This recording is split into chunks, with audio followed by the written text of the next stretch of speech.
Auth66. Well, I know I already did reading earlier this week, but it's the weekend, so I'm gonna do what I want. It's my Auth66 after all. I get to do what I want.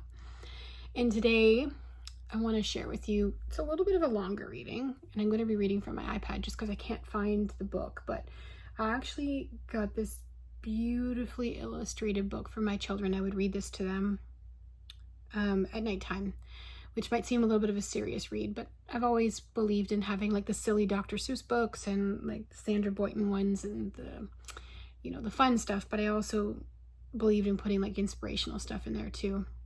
It's been a long time since I read my children bedtime stories, though. I don't know if they would sit still for it. 11, almost 12, and 14, almost 15. Changes up, what they want to do. But this one here is something by Rudyard Kipling. And I think it's like if you could sum up all the things that I've been saying in my Auth66 into one piece of writing, this might be it. Because I think there's so much wisdom in it. It's like,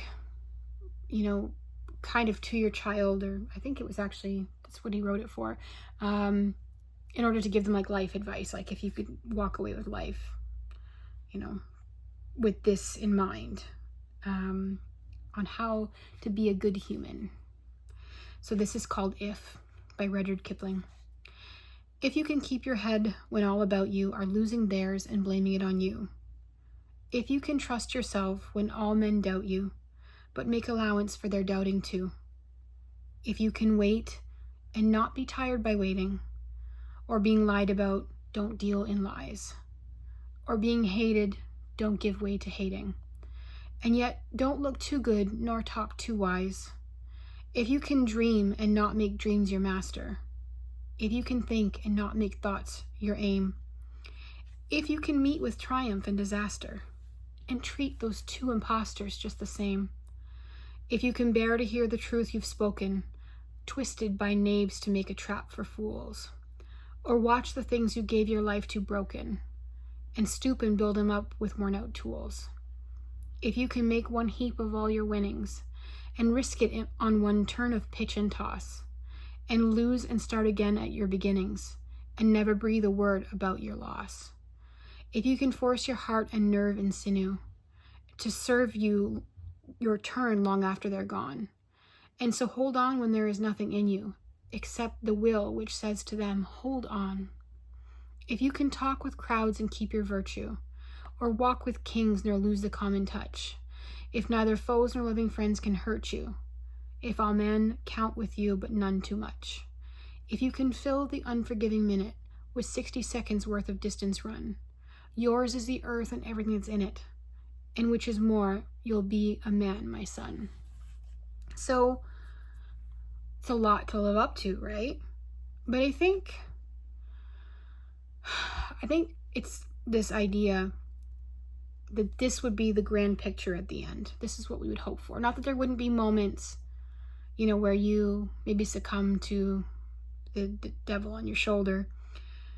And I mean, we could go man, woman, whatever. This poem was written by a father to his son, but it doesn't really matter. It could apply to any gender. But the point is that if you could take each one of these things on one by one, or the words, one meaning by meaning, depending on what you need. For example, if you were going through a difficult time and felt like people didn't believe in you, the opening paragraph of, keep your head when everyone around you is blaming you and doesn't believe in you. You could take that at the moment. I think as parents, we say a lot of things. We hope that our children will live up to them. But I mean, I'm also kind of realistic that my kids are not going to be good all the time. I mean, I would settle for even 10% of the time with my kids. I think it's more important the spirit of it, right? It's like, have we entered into this in good faith? Do you come to every day and wake up and say, I'm going to do my best. I'm going to attempt to put good out into the world. And I mean, this poem talks about what good looks like, even if people around you are lying, don't let that be an excuse for you to lie. If you want to have dreams, that's wonderful, but don't let dreams be your master, because realistically, there are things that go into making dreams come to life, and sometimes even then it may not come true. I think it sounds always like the author is arguing against themselves. And I think the reason for that is that because no matter what you do in life, you should always have a counterbalance. We've talked about counterbalance on Auth66 before. But anytime you feel yourself feeling something so one direction, question it, challenge yourself the same way that the author does in this one. And if you have children and they're young, read this to them. This has actually been illustrated. You can probably find it on Amazon. And it's a really beautiful way to put the words into their head long before they might understand them. But there will come a day, like there did with my children, where they start asking questions about the stuff that you read them.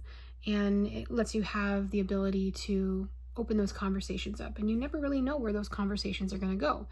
In my case, it happened to be that on one particular day, my son and I were talking about somebody who was oncoming in traffic and how they were not paying attention. We could just tell, that they were going to be running through a yellow, almost red light. It would be red by the time they went through.